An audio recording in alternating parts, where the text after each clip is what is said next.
La nostra nuova puntata di Con i frutti della terra oggi ci ha portato nell'Alta Umbria, nella Valle del Carpina, un territorio affascinante con un ambiente splendido dove la montagna e le coltivazioni si intrecciano e dove ci sono anche tante contaminazioni anche di tipo gastronomico, perché qui siamo in terra di confine tra l'Umbria, le Marche e anche la Toscana.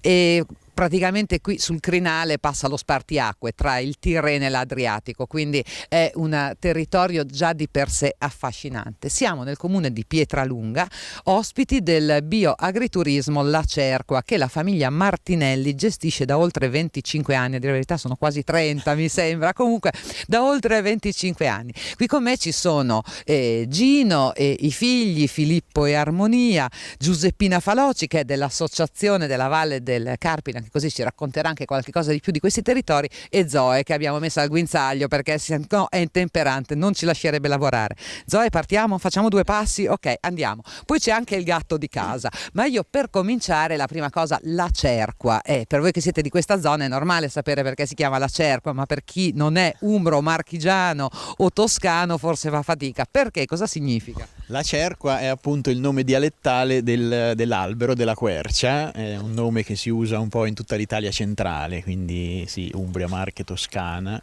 e noi l'abbiamo preso perché la mia famiglia, che aveva la casa più antica del paese di Pietralunga, sul portale della casa c'era stilizzata una foglia di quercia che è il simbolo della nostra famiglia da secoli, diciamo, quindi l'abbiamo riutilizzata, oltre che anche l'albero più diffuso nel nostro territorio.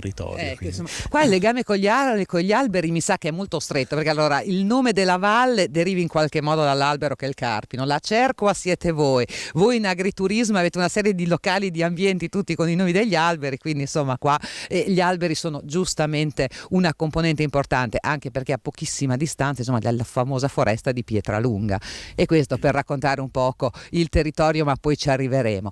E invece il luogo, questo particolare dove siamo, è bellissimo, queste costruzioni sono splendide, questa è una parte dell'agriturismo. Questa che cos'era in origine? Qui originariamente c'era l'antico monastero di San Salvatore, che era un monastero benedettino, presumibilmente addirittura era camaldolese, perché infatti il nome San Salvatore richiama altri monasteri qui della zona dei camaldolesi. E il monastero è del 1300, del XIV secolo, ed era una struttura molto più grande, collegata con questa che oggi è la nostra abitazione, e c'era la chiesa qua sopra, che credo sia crollata intorno alla prima guerra mondiale, quindi nessuno di noi l'ha vista.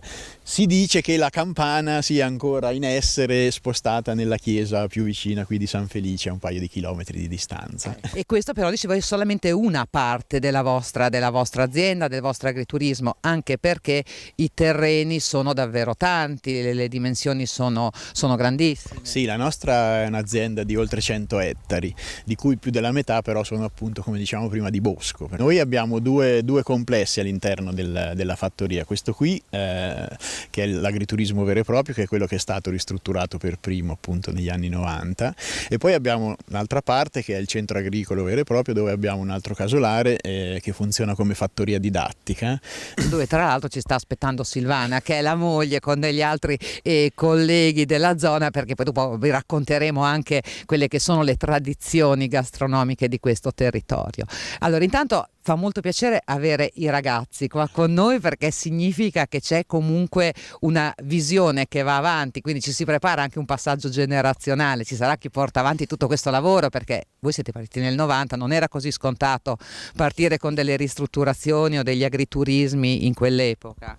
Sì, no, soprattutto in questa zona. Infatti voi, come vedete, cioè, l'Umbria di solito è sempre associata con la bassa collina, le coltivazioni di vigna e di olivo, mentre qui da noi è una zona molto più aspra, più selvaggia, più naturalistica, diciamo, quindi più boscosa, però non è una zona di per sé turistica come può essere Assisi, Gubbio, eccetera. Quindi negli anni 90 fare questa scelta non era così scontato, diciamo, mentre oggi le strutture turistiche anche qui sono molte, quindi quindi certamente a noi fa piacere che i figli intendano proseguire anche se non siamo stati noi a spingerli, anzi, perché poi comunque è una vita non semplice, cioè vissuta da turisti è molto bella, vissuta dietro le quinte c'ha anche le sue spine. Insomma, uno che viene qui al di là, che a pochi chilometri poi hai Gioielli, Assisi, Gubbio, Todi, per cui si può vedere tutta l'Umbria, però un po' di pace qua uno se la può godere. Assolutamente, infatti la Valle del Carpine è denominata la Valle del Silenzio, appunto,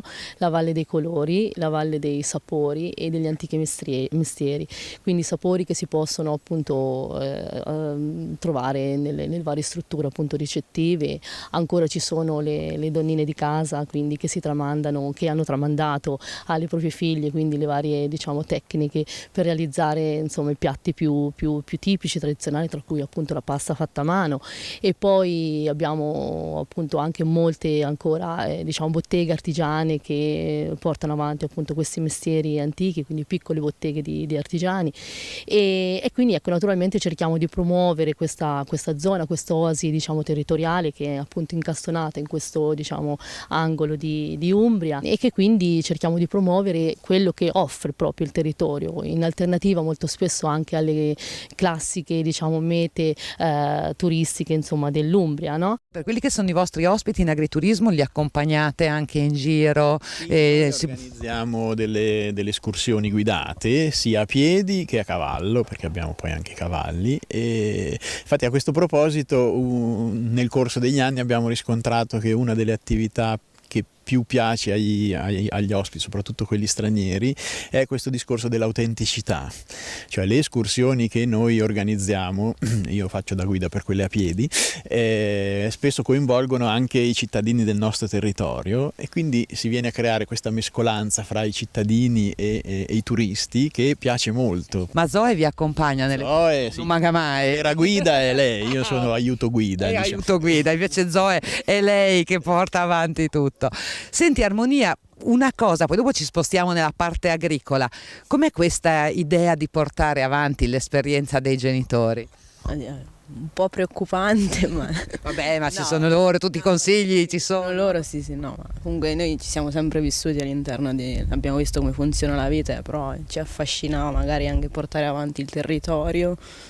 Poi perché penso che comunque sia valorizzare comunque la natura, l'ambiente, anche il paese, comunque noi siamo affezionati e sia importante. E dall'antico monastero ci siamo avvicinati a quello che è il casale più recente, diciamo così, anche se comunque la costruzione è sempre in pietra, era la vecchia casa colonica, sì, Gino, giusto? Sì, questa è della fine dell'Ottocento, anche questa, c'era sopra il portale, c'era la data 1899. Qui alle nostre spalle abbiamo le pecore, sono uno dei tanti abitanti, diciamo così, di questa fattoria, che è anche fattoria didattica e comunque una parte anche importante della vostra componente agricola. Una grande azienda come dimensioni, ci diceva circa 100 ettari, ma le coltivazioni in queste zone di montagna quali sono? Abbiamo parlato un poco del bosco, ma è altro? Sì, noi diciamo dei 100 ettari una metà circa sono di bosco, che noi abbiamo una parte ad alto fusto e una parte come bosco cedu, da cui traiamo la legna per i nostri camini, stufe, eccetera.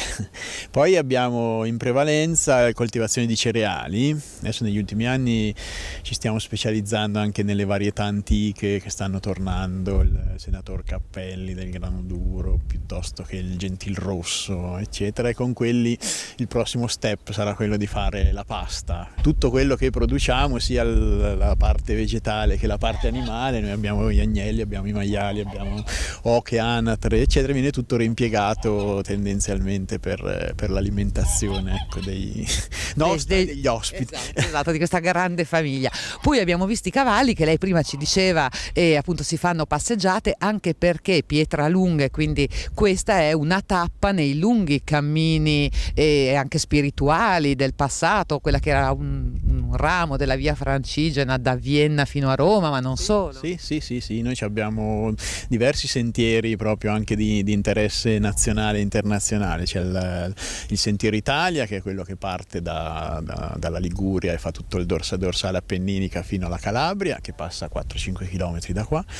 e quindi c'è una tappa di quello. Poi abbiamo la via di Francesco che va da Laverna fino ad Assisi, che passa sempre qui da noi, e anzi quella è si sta incrementando di anno in anno, quindi più dopo abbiamo tutta una rete sentieristica invece nostra, proprio della foresta di Pietralunga.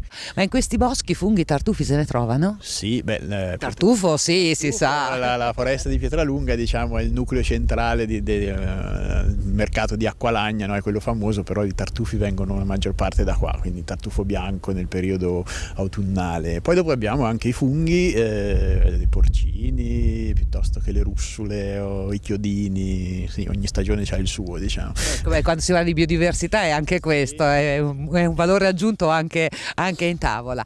A questo punto io direi una breve pausa, andiamo anche noi vicino al camino perché ne sto davvero cominciando a sentire il bisogno, e andiamo a vedere che cosa ha preparato Silvana, perché in tavola secondo me c'è qualcosa di interessante. Ci ritroviamo dopo.